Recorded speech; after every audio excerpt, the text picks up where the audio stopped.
my fellow citizens of Earth.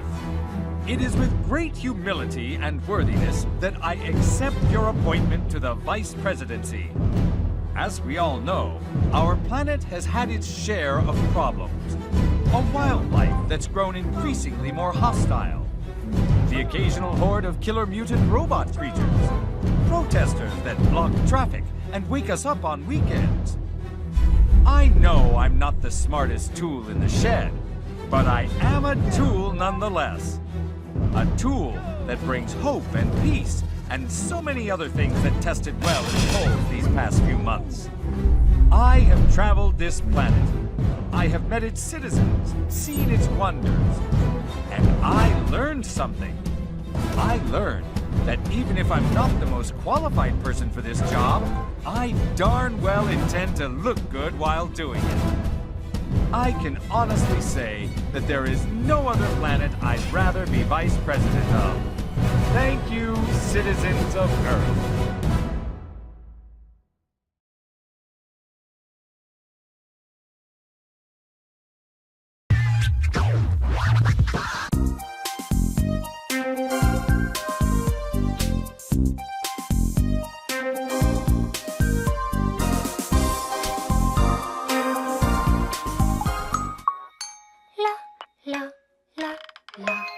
Atelier Aisha gripped me from the opening video, which eschewed the frenetic snapshots of its predecessors in favor of bright abstraction combined with a folksy guitar melody. In my opinion, only two games have featured more intriguing opening animations, Persona 3 and Katamari Damacy. Atelier Aisha is nothing like either of those games. While it represents a departure from the Arland region made famous in the last three games, it's still the material gathering, recipe searching, bomb-making alchemy fest you're likely expecting, full of cute girls, hackneyed vignettes, and mangled German. Only this time, the English is mangled almost as badly. Do you have any idea how long I searched for giant killer bees, hoping to find some item in the sting category, only to realize I was laboring under a mistranslation and what I really needed was a ball of yarn? Come on, get it together.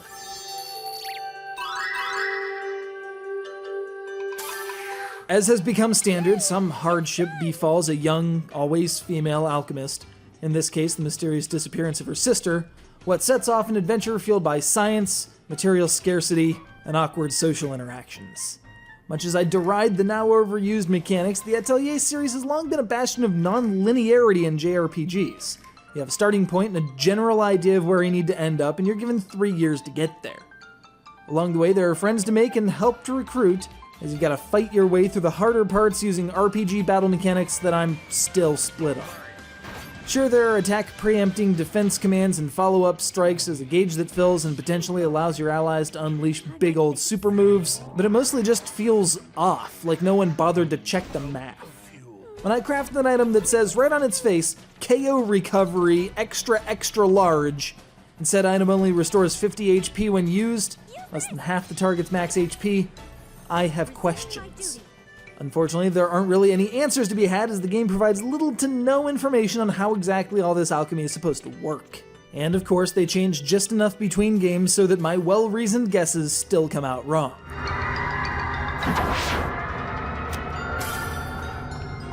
So what we're left with is cute girls doing science, some rather poor voice acting, when there is any, and an uphill struggle to understand just what the heck is going on at any given time.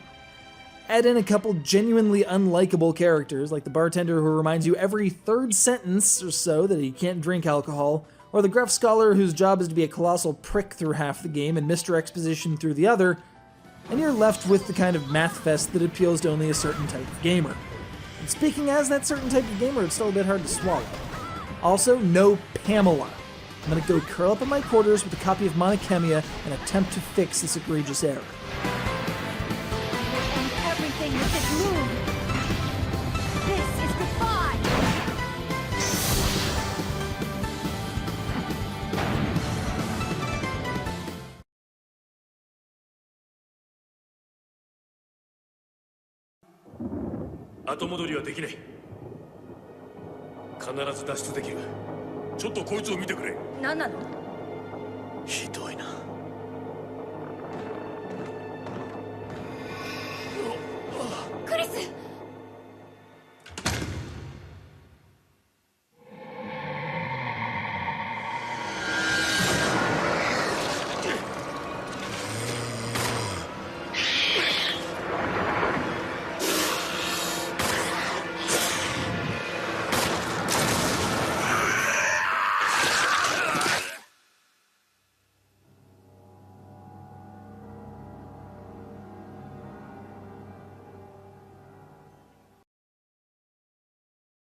Peggy 16.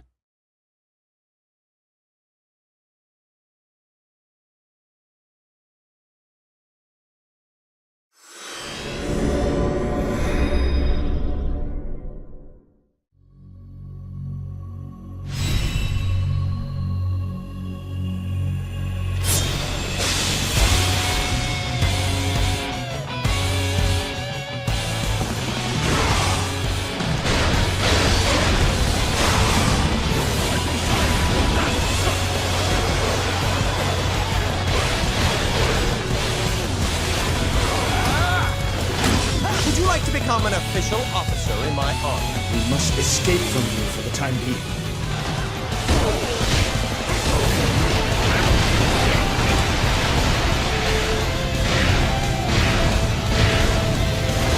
Father! You must retreat for now! The days of your rampage have come to an end. Father! Guess we'll finish you off.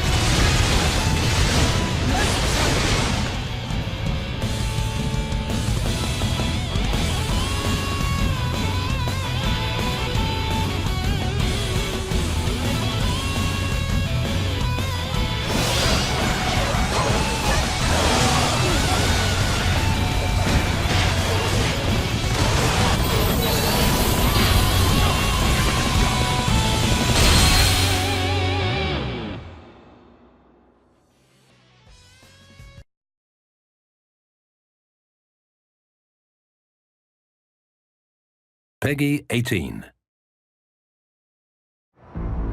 Hi, my name is Jim Boone, senior producer on Saints Row Get Out of Hell. We're excited to show you the new city of New Hades and to show you the gameplay within. Let's get started. For the first time ever, players now have the chance to play as Johnny Gat, the most badass of all the Saints. And here he's going to acquaint himself with some of the demons in hell. Gat style.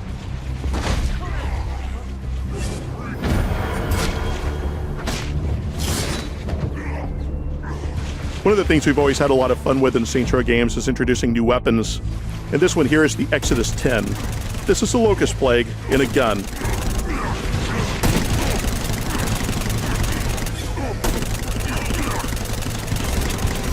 And now we're going to show you one of the fan favorites from PAX.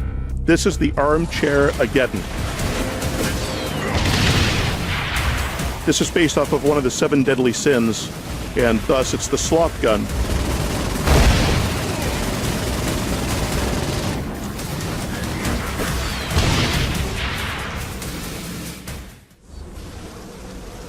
And now we're going to introduce a new diversion called Rambulance. The goal here is to run over as many husks as you possibly can. And you're probably wondering why we have ambulances in hell, because you wouldn't want to help anyone in hell. But in this case, it's a Rambulance. This reminds me of that one time I killed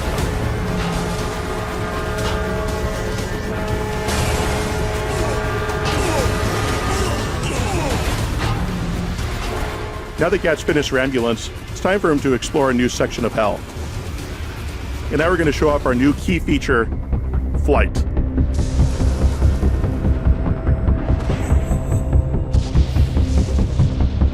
God, this feels good. And here we're going to show it a little bit more closely in the hellblazing activity. For those familiar with blazing from Saints Row 4, this is very similar, except with flight. The goal for Gat is to go through the different waypoints as quickly as he can.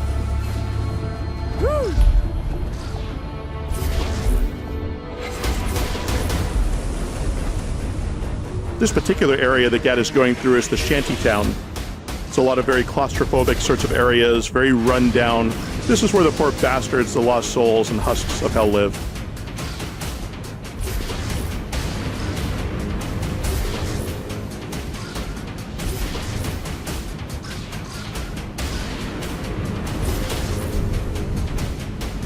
White orbs will give him wing flaps, which Gat uses to get quick bursts of speed. And the green orbs will give him stamina.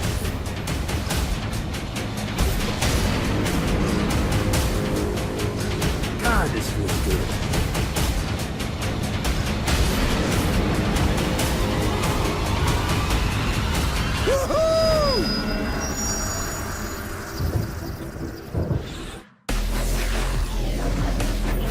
And as with Saints Row 4, you have bronze, silver, and gold levels of completion. You'll be able to use respect and wages to be able to buy upgrades for yourself, as well as to be able to upgrade various weapons and different abilities. Now we're going to show you one of Gat's new abilities. He is able to summon imps. These little guys will run off and attack the enemies. The Warhammer is powerful in its own right. It has a smite ability which brings the lightning from the sky down on your enemies.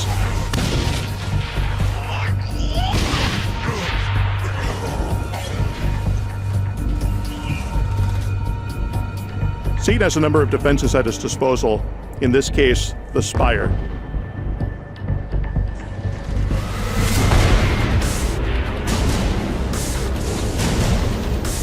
So Cat's going to take it out with a new ability. This one is called Warship Aura.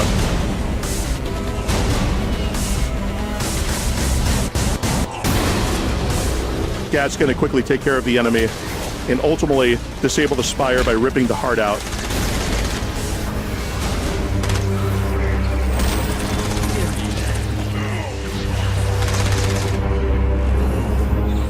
And now Gat's going to hop into one of the marshalling grounds, which is protected by one of the Archdukes of Hell. Prepare yourself. Now, face Lombard.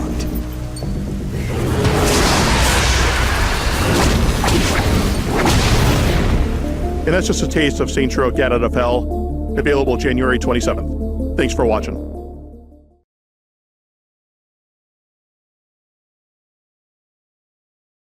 Peggy 3.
You come to us like a snake in the grass.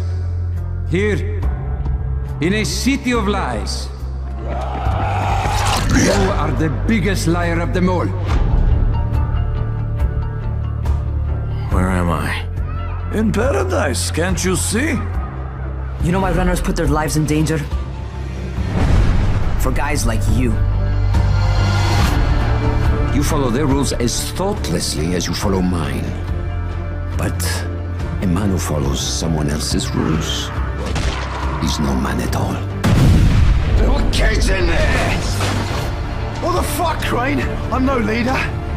I'm a goddamn parkour instructor. Chaos is the one true order of things. But to pretend otherwise is the sheerest folly. You maniac. You just doomed thousands of innocent people. We're out of time, Crane. Shit. I don't know if I can fix this, but I'm sure as hell gonna try. Crane, why do you even give a fuck what happens to these people? You don't belong here. This is just a job for you. I don't want to die here, Crane. Not like this, not helpless. Can I trust you? That is the natural order of things, Crane. Kill or be killed. Eat or be eaten. You don't know how much this means, dear boy. To me, to all of us. You see, we are at war, you and I. A war of opposition. opposing philosophies. The war to see whose vision of the world proves true. What are you talking about? Answer me, motherfucker! Will you be a dog and save the dwellers of the tower? Or will you be a man? Do you live by your own rules, Crane? Or are you merely someone else's puppet?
Yeah.